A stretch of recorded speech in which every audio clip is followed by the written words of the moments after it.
Today's tip is think in terms of range and not in terms of a particular hand.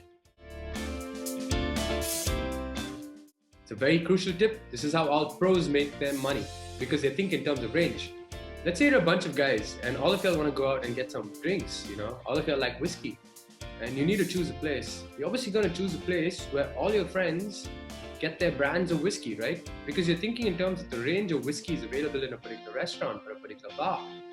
Similarly, if you go grocery shopping, you want to go to a place where you get every item so that you don't have to keep hopping to a different place. So you're going to think of a place where you get all kinds of items, be it seafood, be it Coke, be it chicken, be it chocolates, be it energy bars, be it alcohol. So you're going to be thinking of a place where you can go and get all these items in one shot rather than going to 5 or 6 different places because you're thinking in terms of range.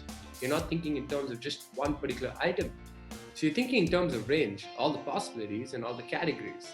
Similarly, in poker, when I'm playing an opponent, right, and I'm thinking about what hand he has, I'm not thinking about, hey, he can only have aces, or he can only have ace king, or he can only have queens. I'm thinking of all the possibilities that he can have in that particular situation. So I'm thinking, hey, he can have ace king, he can have ace queen, he can have king queen, he can have pocket kings, he can have pocket aces. And then you start narrowing down on what he could possibly have.